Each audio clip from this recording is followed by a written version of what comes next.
Hey, so I know it's been a few weeks, but I am finally back, new job, and I'm heading right back into the reviews with the very long promised review of Super Sentai Gokaiger, or Kaizoku Sentai Gokaiger, because pronouncing it wrong twice isn't just enough, it's something I normally end up doing, so apologises for that, because, yeah, most of the time my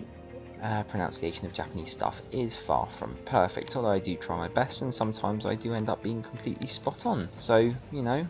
for every Kamen Sentai Gokaiger or whatever I do I get wrong, I get Odin Sphere Life Easier and I get it perfectly right, thank you very much.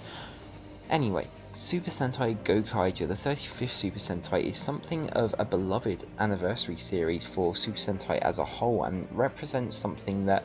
as a production, I really don't think could ever possibly happen again. And while the 35th year or something seems an odd year in the numbers for this to work, perhaps it was just on that cusp of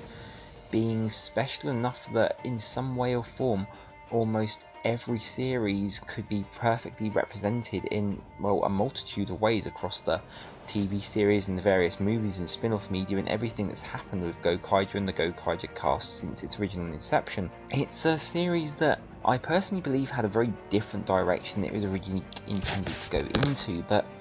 outside of that as well, there's a lot of stuff that I'll get to in time that means the original or the actual Gokaiger we got perhaps wasn't the intended but ended up being far superior than anything that was ever planned, and why a situation like what caused all this to happen is again something, as much as it probably won't happen again, is something we probably don't want to happen again, because the catalyst for what Gokaiger become as opposed to what Gokaiger was supposed to be is something that was brought about by extraordinary circumstances to say the very least, and therefore Gokaiger as the 35th anniversary series of Super Sentai may actually go on to be the definitive work of Super Sentai as a whole and one of the greatest works of fan service I have ever had the pleasure to actually watch.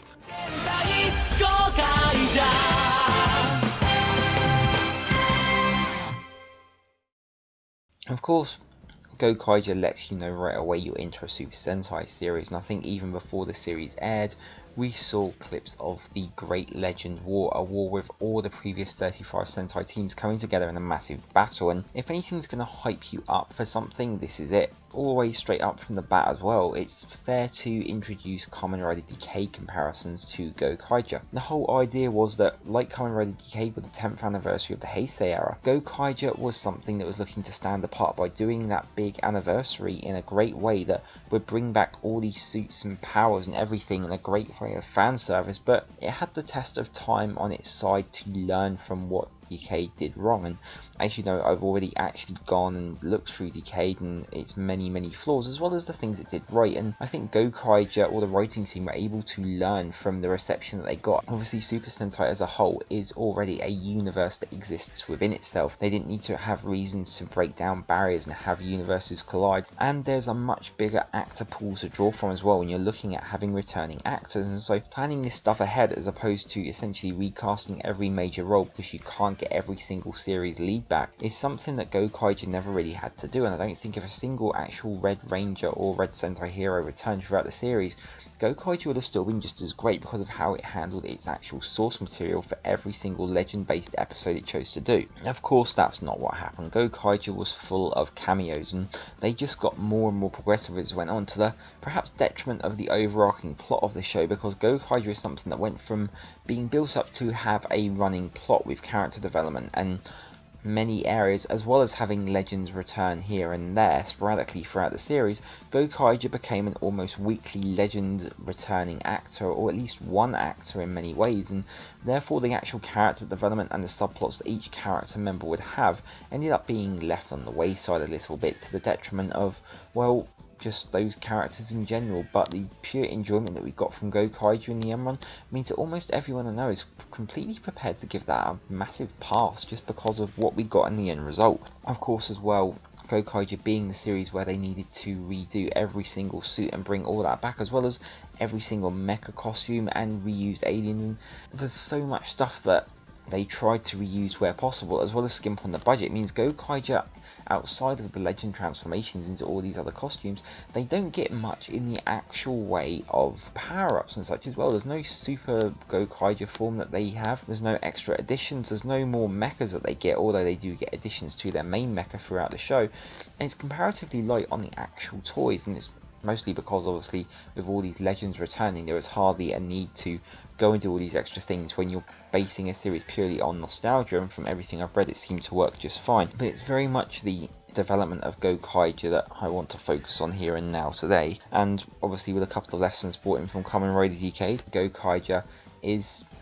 enjoyable. And while we had something of a snippet of their introduction in a previous Gokaiger based film where they had a little cameo, like most of the legends of Super Sentai teams from the next upcoming series it introduced now, our first introduction truly to the Gokaigers was in episode 1 of Gokaiger, and we're going to start there and work our way through the series, not being overly detailed, but just expanding and showing how the many things that Gokaiger does well does because it has a complete respect for the source material that it's taking from, and the stories that preceded it with those characters when they're able to highlight them. And unlike what Kamen Rider Decade did, they're not afraid to take some liberties with the character without throwing out all that character development that you've had, meaning that we had some very good surprises in the returning cast throughout the series of Gokaiger's run. And of course, everything else that makes Gokaiger special, from the unfortunate circumstances of the Japanese tsunami that meant that all the previous Sentai casts were able to rally around Gokaiger as a way of bringing hope to the various people who chose to watch the series, to just the grand plans they had overall for the series as well. Great returning actors, cast, and of course the fantastic Pirates vs Ninjas episode, and also of course the living fan service that is Ikari Guy Gokai Silver when we get to him from episode 16 onwards. But let's get into Gokaiger and really talk about it, because it is one of the most enjoyable Sentai series you're ever going to watch, and for something that's purely based around being an anniversary celebration of everything's become before, it's surprisingly easy to get in and watch if you haven't seen half of these series before either. It could even be your first run into Super Sentai, and you know what? It can still work. Now, as I mentioned before, Gokaiger starts off with the Legend War in much the same way that Kamen Rider Decade did. It opens up on a big hook showing us the impending past of what happened. It's actually set up for the show. Unlike in Decade where it's more of a dream sequence of something that's yet to come, it's not a prophecy. In this case, Gokaiger is the past, it's what has happened, it's why all our rangers are no longer active, and it kind of sets up the idea that Earth has been without some sort of hero team for quite some time now after this big war, and also that it has been in a state of flux and peace for that time too. Although granted, as we soon see after that, in perhaps one of the greatest introductions to a team I've ever seen, the Gokaigers crash land on Earth, breaking through a Zangiak fleet, Zangiak being the military machine based villains that we are going to be facing for the majority of this series, and a series of villains that really don't hold that much credibility when compared to the Gokaigers, but perhaps in nature to the overpoweredness of the Gokaigers themselves. But they break through the defense barrier that's essentially blocking Earth until using the entirety of the Gokaiger Megazord to break down Earth, and we find out that our team is already complete prior to the start of the show as well, pretty much, and that we're not getting any form of Red Rookie or anything. What we're getting here is a fully fleshed out team that are already aware of each other's skills and weaknesses and can go straight into battle, not holding each other's hands, but working alongside their strengths and weaknesses to provide some really interesting fights as well as part of that series. Of course, we learn naturally the Gokaigers are pirates, and so on a basic level their motives for being on Earth and fighting Zangiak are very much self-serving. In the opening episodes we see that really they're only there to collect the greatest treasure in the universe, and that's all they really have much interest in, not saving the planet as a whole. And so every time they kind of step up to fight Zangiak in their various forms, they need some sort of proxy or reason to at least hide behind. The Gokaigers themselves are good people. I say people loosely because this is technically a team of aliens and nothing more. They don't really have any strong connection to Earth, not for some time, and so they have to learn about Earth and learn what it means to protect it, and more importantly learn why other people are protecting it and why it is worth saving. This happens in the second episode where Captain Marvelous, our main hero of the team, decides to give his actual morpher or his transformation device to a young kid and allow him to transform into Shinken Red in order to fight back the Zangiak themselves, and he sees through the boy's resolve that it's actually worth fighting for to a degree, and it's always situations like this that Marvelous uses to kind of justify his non-pirate-like nature of actually actually defending the planet. Of course, our team is made up of 5 quite unique characters. Captain Marvelous, our hero, we have Joe, Luca, Doc, and Princess Amrita Mill. Now, these 5 work as quite a crux of the normal Sentai tropes, and you have the 3 of our red, blue, and yellow rangers who are very much the core fighting team, and they're both very adept at fighting, while our extras for this team, the 4th and 5th member, that mean Doc the green and AM the pink, who aren't really as skilled in combat. Obviously, one being a princess and the other being a doctor means that their fighting prowess is not nearly on the level of the other 3. But counter to that as well, when they're in battle, they know this, and so they swap up their weapons quite constantly for some very interesting fighting choreography. Captain Marvelous himself always wields a gun and a sword, but Luca, Joe, AM, and Doc always swap their weapons over, with Luca using 2 swords along with Joe, who uses them too, and the other 2 getting the guns that allows them to fight at a distance and in different ways and different formats. Doc being very kooky, and he's very much the comic relief of the show for a good while, whereas we have I'm, who's very much precise with guns but tends to hang back and support, and there's nothing wrong with that approach, and if anything it means that each character has defined roles outside of their more generic actual morph tendencies, which always give them a gun and a sword as their basic weapons. The way they kind of swap out to match the situation is very interesting and rather clever. But getting back on track, it's not until the 3rd episode where the series starts to get its push and draw on what the idea of the actual show is, and that's with the introduction of Maggie Red, who comes back in order to support some of the overarching aspects of the series, finding that in order to find the greatest treasure of the universe, the Gokaigers need to collect the great powers of the various 34 previous Ranger teams, and also that they have to understand the powers in some form, and need to do something that gains the acceptance of one of the core team of that particular Ranger power, and in doing so gives them access to some sort of grand power themselves, normally some sort of add-on for the Zord in some form or another, as what happens with the Maggie Dragon or the Gal Lion later on in the series as well, same with Deca Ranger and all the other cameos that work into the series early on. And they all have different ways as well that they're pulled into the series. The Deca Ranger SPD squad naturally has to try and arrest the pirates because they are space pirates, and it's what Deca Ranger set up for, and so you have perfect motive for them being there. Them exploring leads them to meet the Gal Lion as well, which works in somewhat similar ways, and the early Legend episodes are very much all quite tied into that core of collecting grand powers, and the Gokaigers, being the pirates that they are, do naturally try to cheat at first as well and just use the Ranger keys to unlock their grand powers, but it doesn't always work like that. The main problem being that they can't just cheat, they can use the Ranger keys to transform into those, but there's only one stage of the power, and to reach the second more powerful stage they will actually have to gain the acceptance of those Ranger teams, and every time a legendary member pops up in the show, that's generally what they're trying to do and what the focus of the episode actually becomes, more so later on, but at least to start off with they are very much set up in that everyone coming into the show has a purpose to the overarching narrative, and later on that's going to change somewhat, but for now that's very much the point of everything, and so every legend member who comes in has a core purpose in some way, and in some way they're advancing the plot. And these episodes are generally interspersed between more character based episodes as well. We learn the past of the actual Gokaiger members. Marvelous, how he was actually a pirate with Akka Red. Joe, who is actually a part of the Zangak army. We learn about Luca's backstory as well, and her love of the more finer things in life, to say the least. Doc's backstory of, well, being a doctor and all the associative quirkiness and not so quirks of going with being a doctor during a wartime, and Princess Aim, who unfortunately lost her kingdom, is now very much the only real remnant of it as well, and so she travels with the Gokaigers, not necessarily out of necessity because she seems quite capable of protecting herself, but as a part of the team she's able to do more in a way of inspiring her people through her actions, and that has consequences around the rest of the universe as well, as we constantly see the wanted prices for our 5 Gokaigers always going up through the series too. Now, of course, up until this point, you've probably noticed that I have failed to really mention the Zangak Empire, the main antagonists for the series, and it's probably because, in my opinion, they're really not. However, what they do represent, most obviously, is that they're a force to be reckoned with in sheer numbers. That's why there was a necessary range battle at the start of the series, because it's the first time they take out the Zangak Empire, and when they return in full force, and they're more like, I suppose, the Machine Empire in execution, really, from Power Ranger Zero or O Ranger. They're essentially controlled by a machine royalty, in this case Prince War's Gills, who is the main leader for about 2/3 of the series, and he's a crybaby. He's useless and has absolutely no respect for his generals' lives, or in this case Action Commanders is what they're generally called in this series. However, his lieutenants, the second in command, specifically Barazorg and Damarasu, are actually somewhat more competent, and when they choose to undertake fighting with the Rangers, they're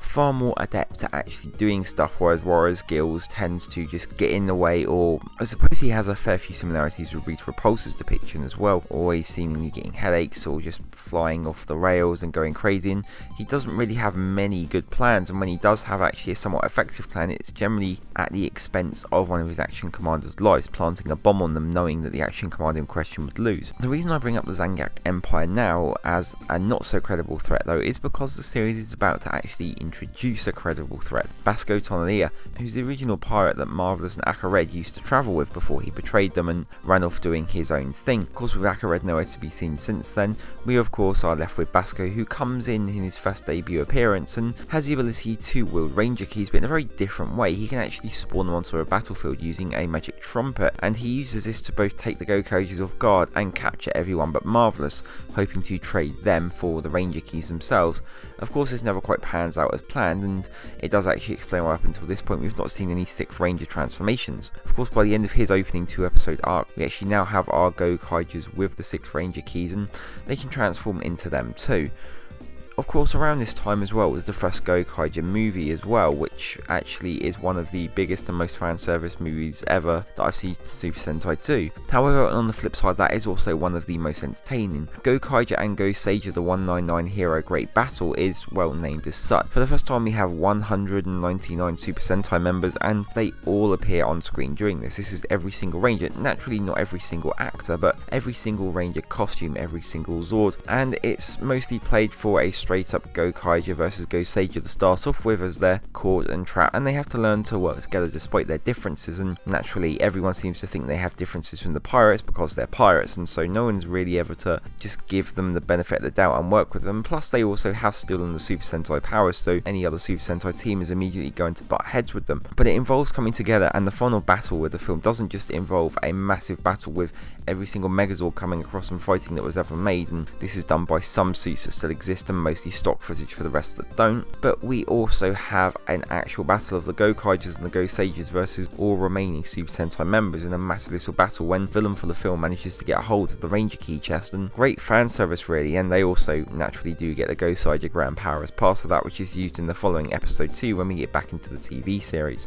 Of course, at the end of that film as well, we do get the hint of our 6th Ranger for the Gokaiger TV series, who makes his appearance in full from episode 17 onwards of the show, when he literally just jumps into the battle and transforms with complete shock and awe from the Gokaigers, wondering where the hell this guy came from and how there ended up being a 6th Gokaiger key when there wasn't a 6th Gokaiger key. Of course, our 6th Ranger is Ikari Guy, who is perhaps the ultimate Sentai fan, and for many reasons one of the most interesting characters on the show, and also perhaps one of the great proxy characters. They use Ikari Guy's power, or I'd say power, knowledge of the Super Sentai world as a whole in order to introduce other Rangers or returning Rangers going forward. You see, Guy has knowledge of everything, and up until this point in the series there hasn't really been much in the way of older Super Sentai members. Obviously they do expect the audience to primarily be younger children who don't have knowledge of all these old Rangers, but Guy does, and he's used as a proxy to introduce all of them, and the following episodes deal with the return of the Gingamen brothers, and I'll get onto that in a second. But Ikari Guy has an interesting backstory, and there's a lot of conjecture around his character that I have for various reasons that I'll explain going on through this analysis. But Guy was a hero waiting to be. He does the right thing, he saves a girl, and he ended up in hospital, at which point he had a vision from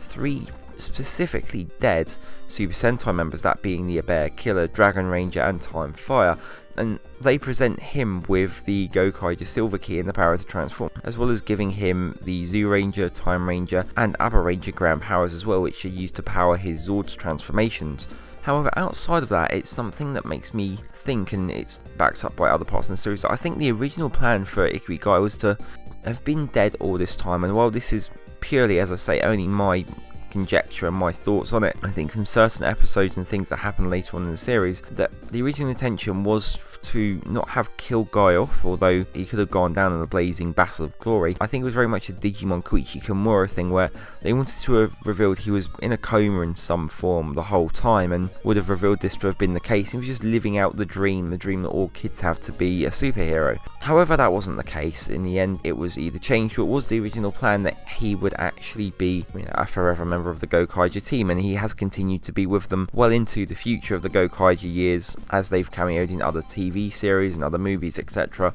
Mostly because his character's just that entertaining. But naturally, as Gokai Silver, he doesn't initially get trust from Captain Marvelous, and he takes his Mobirit's transformation device away, and until he really proves his strength and resolve with the team, and at which point in the second episode together they finally all transform together and able to unlock 6 Ranger powers as part of the group. All 6 transformations together allow them to do super special skills that originally weren't able to just be done with 5 members, and this naturally means we get full team transformations finally as well. And also joke transformations like when they all say, oh, let's transform into the Shinkenji with the Kenji on their face, and obviously the Gokaigers, the regular 5 members with lesser knowledge of the Super Sentai as a whole, end up giving them the King Ranger key by mistake. Little situations like that which are played for laughs and do actually provide some entertainment on the fan service side as well, because Super Sentai does have these reoccurring tropes from time to time. It's also worth noting as well that Guy does have the power of imagination, and this manifests itself in a variety of strange ways. Early on it's shown that he has the power to merge Ranger keys in his mind to create new sets, which is used for the Go-Onjas for the first time, as he's able to combine both Go-On Silver and Go-On Gold to make one new special 6th Ranger key for transforming into that, when there's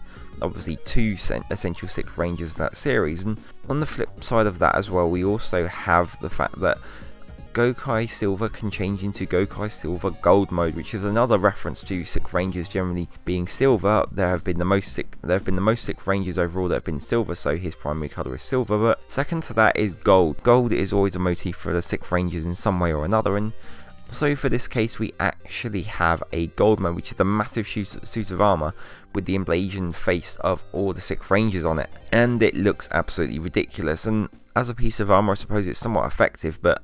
it's generally then just used for special final attacks in the occasional fight, but it doesn't really allow much adaptability in its actual suit, so it's not used so much. But outside of the Gokai Galleon Buster, which is something that Doc helps to create later on in the series, there's not that much in the way of any actual upgrades past this point for the actual core Ranger team. This is very much it until the end of the series, and the end of the series is going to change, and the beginnings of that start with the Lost Forest, which kind of shows how the rest of the series is going to go, although that change wasn't quite in effect yet.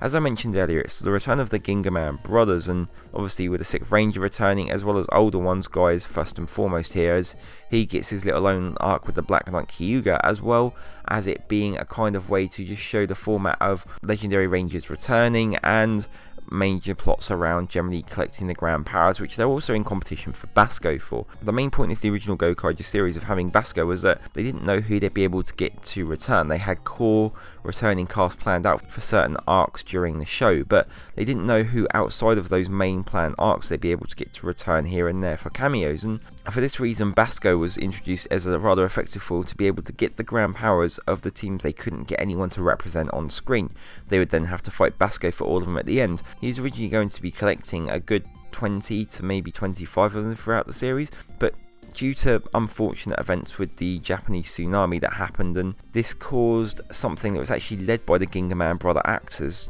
to kind of inspire hope by having all old Super Sentai cast members return to partake in Gokaiger in some form, and this allowed for many more cameos going forward, and it meant that the actual main plots of the Gokaiger Grand Powers took precedence when they were introduced, and our actual Gokaigers themselves getting actual productive narrative episodes for their characters. Up until this point we've had good solid backgrounds for Marvelous and Luca and Joe, but Doc and Aim do tend to really get the worst of it, and it's not until the very end of the series they'll actually get their own focal episodes and arcs to really highlight some of their characters and how they've changed too, or how they wish to change in some form or another, but we'll get to those when the time comes.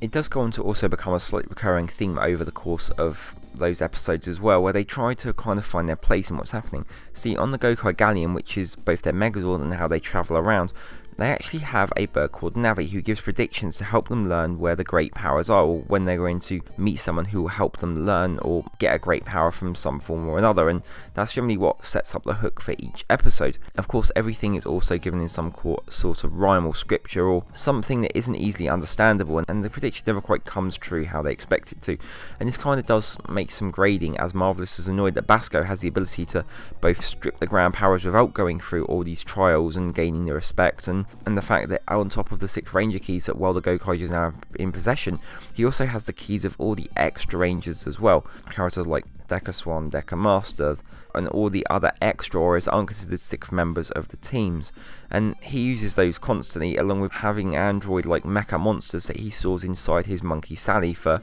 when he needs to make a quick getaway as well. And Basco pops up constantly from time to time, either getting in the way or trying to steal the ground powers of the particular legendary ranger member they're also in contention with to get a ground power from each episode. So half the time it comes to gaining respect from said Sentai legend member by actually protecting them from Basco, which is what happens in a couple of cases too later on in the series, as well as early on. But unlike the Zangiak, Basco is always a very much threat and a foil, and while he doesn't start off with actually getting direct contact himself and preferring to stay in his human form while he lets his monsters and Sally do the fighting for him, Basco himself does have the ability to transform into his own powerful form, and when he does, constantly actually beats down the Gokaigers in quite strong fashions that really knock them off their game. So with the heroes and villains now in place for our series, we have a setup that pretty much lasts the rest of the season. There are a few exceptions obviously, but the general format is very much stuck in place. There are 2 special episodes that go into parts that introduce new Zords and upgrades to the Gokaiger in the form of grand powers. This would be the big Hurricane crossover where they actually manage to get the full core team of 3 to return as they do a big Pirates versus Ninja thing, as well as a Go-Onja tribute episode that takes 2 parts that involves many of the cards from that series as well. And as I said, they get upgrades based off of actual characters from those 2 respective series as well that get incorporated into the Gokaiger too. Of course, Gokai Silver actually has his own Zord too that actually comes from Time Ranger's future, and each one of the 3 grand powers he received represent different forms that his Megazord can take: a travel mode, a dinosaur mode, and an actual human bipedal form, like most 6 Ranger Zords tend to do too. And that's pretty much now it for his upgrades as well in the series. That's not to say there aren't great episodes as well that I should be covering. There are some fantastic ones, and some that show off that the legendary Rangers who return as well still have the skills, like Ryu Ranger does when he cameos later on. There's actually a cleverly written episode that's the Kaku Ranger tribute as well, when they travel back in time and actually end up stirring in motion the actual cameo they made in the Gokaigers vs Shinkenger movie as well, that was the true character's first introduction, and is a nice way to tie that in when in most cases they don't really address that sort of thing when it comes to introducing Rangers before their main on-screen debut. Not to leave out Zangiak completely, throughout the series you actually get to the point where Warrior's Gill is actually taken down and his father comes in to replace the head of the Zangiak army, and he does actually represent a more credible threat, as the series does need to lead into someone who for the final episodes can actually be a proper villain for them to take down. Basco, naturally being someone who's in contention for the grand powers, is unable to fill this role, and he eventually meets his demise at Marvelous's hands in a great one-on-one battle towards the end of the series when they get all the range keys back from him, and during that as well take the 5 grand powers he's managed to take in one big episode that has cameos from 5 different teams worth of Rangers or donating their grand powers, effectively finishing off and giving the Gokaigers all 34 grand powers overall and allowing them to finally get the greatest treasure in the universe.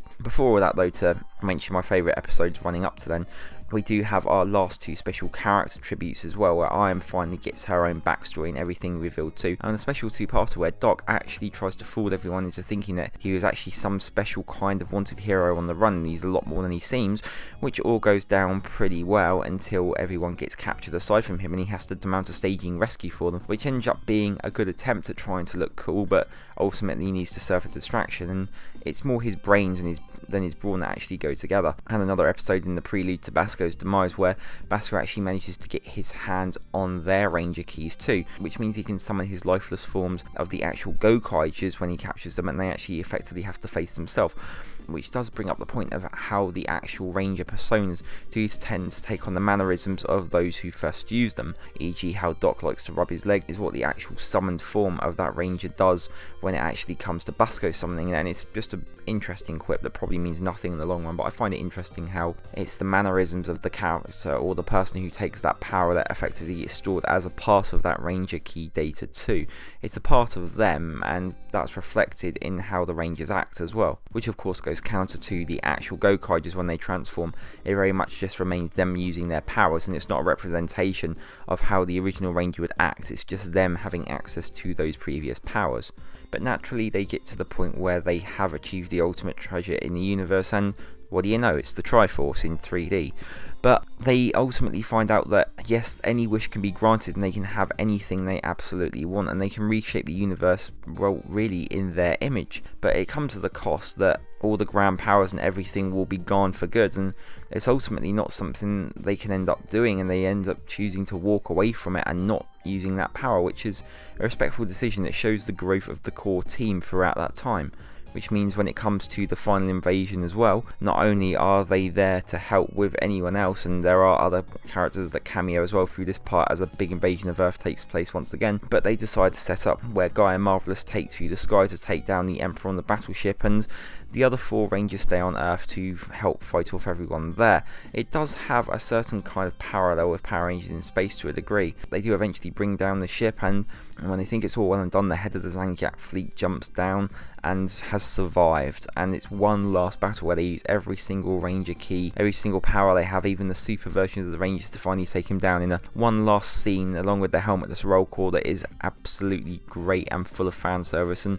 at this point you just want to see the Gokaigers use their powers and smash the villains to bits. Not a big hard battle which they've had already, it's just one big one full of fan service, and it is totally fun to watch, and it's probably one of the favourite scenes of the entire series. Of course, that's far from the end of the Gokaiger story. Naturally, what I haven't mentioned during this is the individual Gokaiger movie, The Ghost Ship, as well, which features a fair bit of fan service, but is just a bit of fun, unlike the 199 Hero movie. There's also the Gokaiger and Gavin film as well, that reintroduces Gavin to the masses as a whole, and ties in Gavin to Marvelous's past, being someone who Gavin rescued as a child, and grown up, Gavin seeks to take them in as pirates, very much like how the Deca Ranger episode works, but with the slight flip that obviously Gavin's doing it in order to infiltrate his organisation, which he believes has become corrupt, and through a series of misdemeanors they end up all working together to finally take down the corrupt organisation. And naturally, post Gokaiger finishing as well, we've also had the Super Hero Taisen series that Captain Marvelous and the team play a key role in the first movie, and Guy has a much improved role in the second movie as well going on, and they've continued to cameo ever since, also for the 40th anniversary in Zyuohger, where they all returned for one big scene, and the fact they managed to get all 6 Gokaigers to return for that as well is something that is pretty special given the 5-year gap, and it's not something that can often be done. But let's really look at the powers and everything about the Gokaigers as well, because for all intensive purposes, they're quite an interesting series. I love the suit design for it. Their actual pirate garb is something that is really evocative of how everything works, and even Guy's helmet as well, that's made to more resemble a bandana than it is a standard pirate hat, all works really well in the suits. And it was something that when I first saw it coming, I wasn't actually too keen on the concepts I saw for the suits, but the minute I saw them in action, it looked absolutely great. And I am from the general world of belief that it's normally the sillier the suit, the better the actual show is going to be. But Gokaiger manages to hit full on both fronts, that with some great suit design as well as just being a great series as a whole. I'm still not great against Gotai Silver's gold mode, but it's still fairly useful. The Gokai Galleon as well, their Zord, is actually something with functional use, in that it's the actual ship they live on from time to time. The actual 4 sub-Zords that are stored inside that make up the arms and the legs of the Megazord when it transforms, so have no use whatsoever. They literally just come out for the pure sake of doing that. They have no individual sword battles or anything. It's always a case of they go straight to Gokaio and nothing else really happens in between. There's one battle at the start of the series with the Gokai Galleon, and that's pretty much it. The Gokai Galleon Buster, the big cannon I mentioned earlier though, that they do get halfway through the series, does work differently depending on who puts the key charge in. They all put different Ranger keys into it, and that results in a different kind of charge and attack, and that's used throughout both the series, with Guy's charges, with the main core Rangers charges, with special Ranger key charges, to the Super Hero Taisen movies as well, where we get Metal Hero charges and Kamen Rider O's charges too. It's all very well put together in order to just kind of make the use of the keys in the most simple form possible, so the props are the same, but the effects that come out of them tend to be different with each time. And of course we also have our grand powers as well, and they take the forms of, well, different things for different people. Naturally, in most cases, there's Zord add-ons in some form or another, but in the case of Ikari Guy, Gokai Silver, we actually have the ground powers being actual Megazords, and sometimes the ground powers aren't really used as much, and in many cases you don't get to see the full ground powers and what they do. Obviously with 34, we're not getting 34 Zord add-ons, because that would be a bit too extreme given the marketing and everything already being done here, especially with the Ranger keys, but you don't get to see what every single ground power does as a whole. But of course we have our actual action as well to go along with all our suits, and I absolutely love the fighting styles of our core Rangers, and it's incredibly fun just to see them work off each other and work together, and the fact they like to swap up their own weapons as well to kind of complement their own fighting styles. That is something that isn't built into the core Gokaiger Ranger system, in that they have their basic weapons that each one's assigned, but they don't mind swapping it up. Linkara's Gokaiger will take 2 swords and join them together, as well as using ropes and things to swing about the battle. Joe will use at some point up to 5 different swords at once. Marvelous always sticks hand in hand with his sword and gun pose, very much in the style of Captain Jack Sparrow, and he does have that very confident, flashy way of fighting that's always one-handed, always strong. Joe to some extent does emulate that as well, but he's very much the sword master. While Doc and Iron will use their guns in various different ways, Doc being more sporadic, while Iron is very precise in how she fights, and it all looks great as well, whether they're using suited or non-suited action. It's fair to remember that not all the core Ranger team are fighters here, but even when they're fighting out of suits, they do some fantastic action stunts, and while obviously stunt actors are used, it's clear to see that in some cases they're doing the action themselves and they do look the part.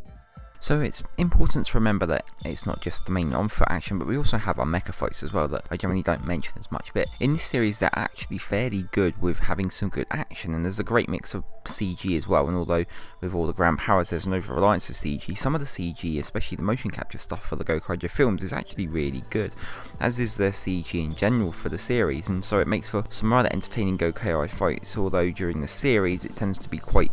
hectic and overdone with the CG. As I say, the films look a lot smoother and a lot better and have a nice faster pace. Obviously the next series, Go Busters, will make big improvements over the mecha battles themselves, or at least try to, before the series as a whole wasn't really liked, and therefore they stepped back on a lot of that stuff. But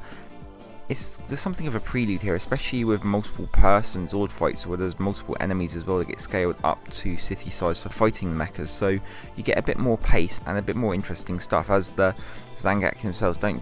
generally have big scale enemies as a whole anyway, and that's generally reserved for Basco's droids. But let's just have a look at the main themes of the series and the design overall, because obviously we have our main theme of the Gokaiger versus the Zangak army. They are good and are evil, although a little bit muddy in general areas, as they are pirates. But the Zangak are something of a villain for the villain's sake, because it's not until Warriors Guild's death later on in the series that we suddenly get a leader who is properly a threat to the Gokaigers. And while there are a few battles early on in the series, there aren't that many where our Gokaigers, the core team, actually lose and find themselves outdone, and it's mostly because they generally throw a general from the Zangak army at them who's actually capable of fighting them and their grand powers that they have. Obviously we do have Basco as well, who comes into a full as Captain Marvelous as a whole. He does have some interactions in episodes with some of the other Gokaigers as well, as he goes after particular Legend Sentai members who are perhaps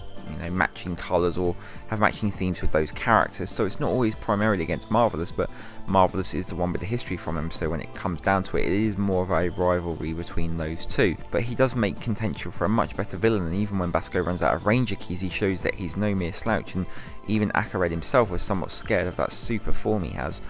Of course, there's also the fact that all our core Gokaiger team are actually aliens up until when Guy joins them and they finally have a human member. And it's interesting from that because they actually have to learn about Earth, and they do so through the various episodes, and why it's important, why it's worth saving, and why 34 Super Sentai teams were willing to give up all their powers in order to save the Earth from Zangief the first time. Of course, Joe, as well as Gokai Blue, also has his own rival in the form of one of the enemy commanders, who he suspects early on is actually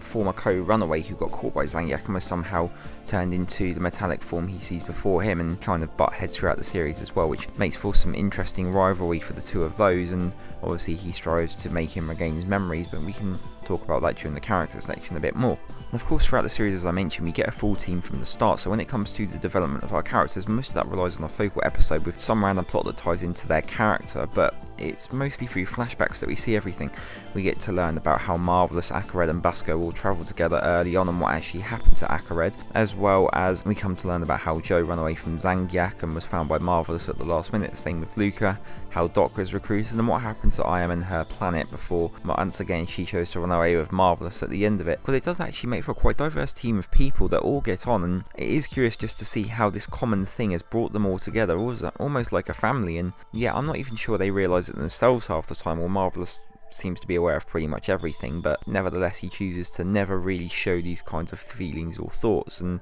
the minute any other Legend Sentai member tries to reveal this in some way, he's generally quick to knock them down for it, reminding them they are pirates after all. Of course, the other thing as well I do wonder about in the original design was Guy's death, and I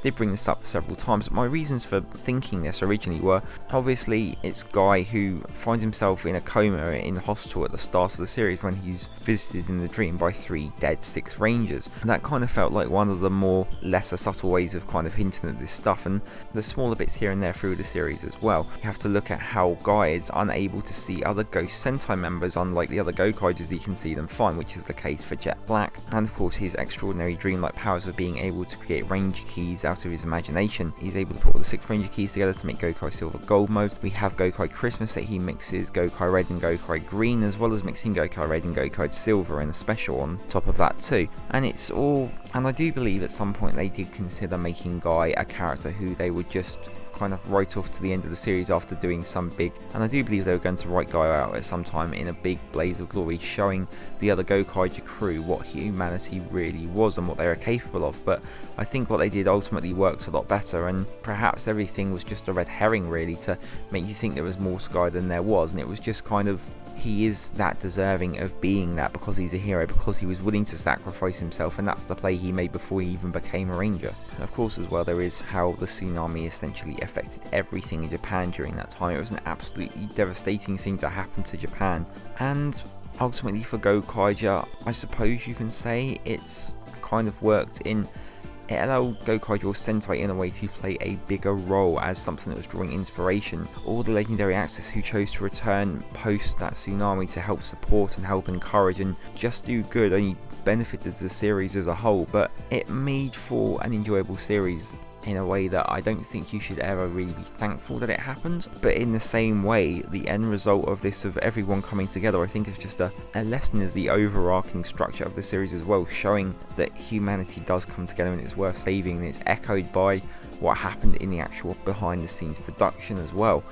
It's an amazing feat that they managed to do this, because obviously the core Ranger teams that they only ever expected to appear were very reduced, and they had a few cameos who weren't specifically tied to marketing toys, like Racer Red, who appears early on. Everyone else originally planned were people who were teams that had toys to go along with them. While we had a lot of cameos in the 199 Heroes film, almost all the cameos past the 20th episode in the introduction of Guy, there was originally going to be a lot less, with Basco taking all those Ranger keys and ground powers that they didn't have and bringing them more into the focal point towards the end of the series when they'd recover them all just by fighting Basco. But ultimately every Ranger team got its own representation in some form, and that's just great. Of course, naturally as well, on top of that, it meant Zangiak took an even bigger backseat, which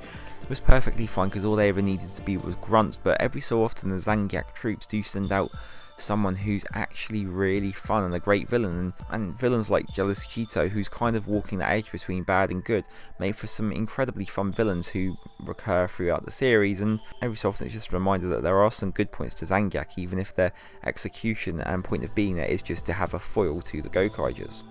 Outside of this, of course, on the design, the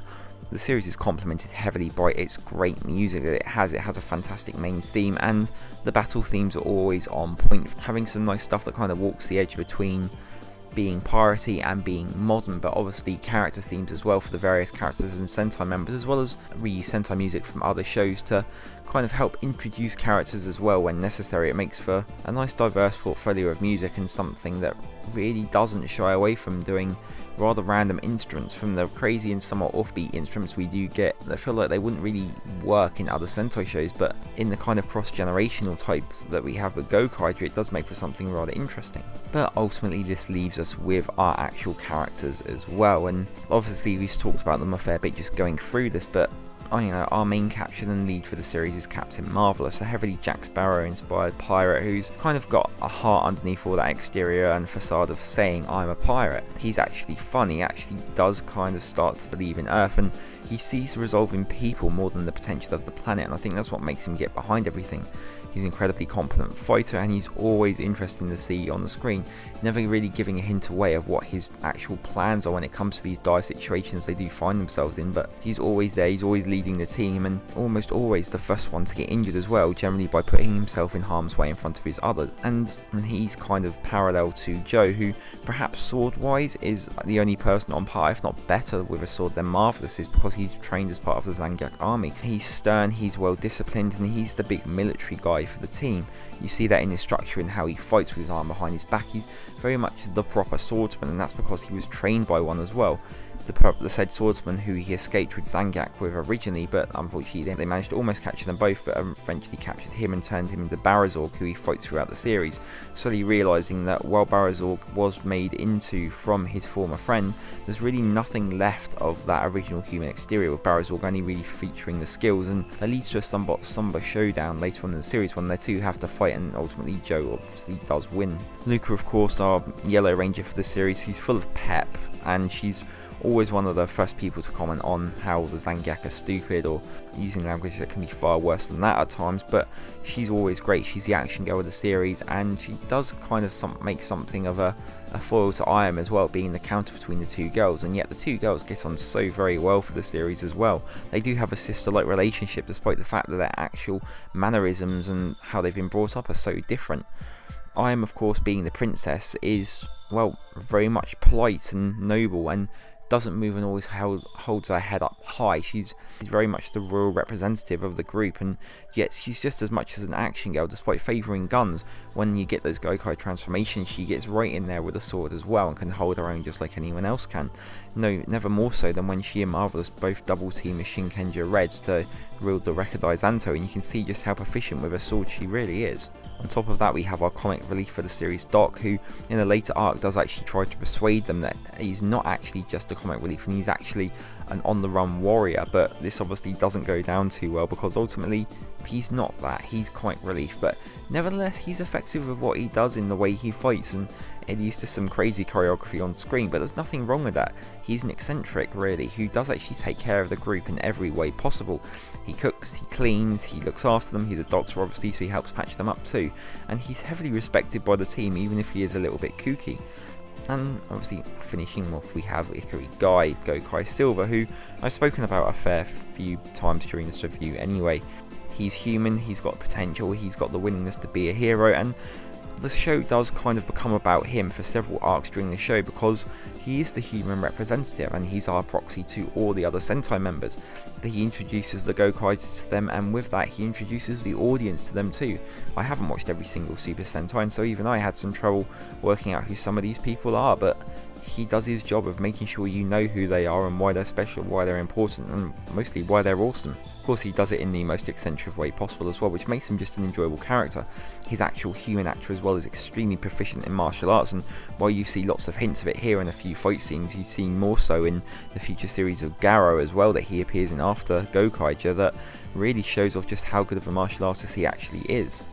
I'm not going to go too much into the villains because I've kind of covered them as well throughout the reveal. Safe to say that Basco is the best villain of the series, and his costume is absolutely brilliant as well. He's ruthless, he's menacing, and somehow once he's lost all his ranger keys and you think he's lost the upper hand, he manages to once again come back and show just how badass he actually is. I don't know why Aka Red in the past ever travelled around with this guy, and all he seems to indicate that when he was with Marvelous and Aka Red, all he did was cook amongst a few other basic things, but it's kind of strange how you trust someone like Basco in the first place, and I don't quite get that part of it, but he's thoroughly entertaining as a villain and completely irredeemable, especially with what he does to Sally later on in the series when he essentially sacrifices Monkey Sally with a bomb because he knows that Sally's going to eventually side with the Gokaigers, and so just plants the bomb on him. It's almost like what Warrior's Guild does, but he's a lot more effective at it. He's not subtle in what he does, and he never really seems to regret any bad move he makes, and he is the true, perhaps, pirate of the series, as opposed to Marvelous and the crew, who are lesser pirates and more as rogues, I think, in the long run. Zangiak, on the other hand, represent a much more worldly threat, something that they can't actually beat because of the sheer numbers, and ultimately it is a big war of attrition across the whole series, and that goes for obviously Warrior's Guild's dying, his General Damaras, who's absolutely awesome, and like Basco in that he completely owns the Gokaigers for most of the fights they're in during the series, but it manages to last a lot longer. And of course there is Barazorg as well, Warrior's Guild's personal bodyguard, and obviously Joe's friend Sid, transformed from back when he was in the Zangiak Empire himself.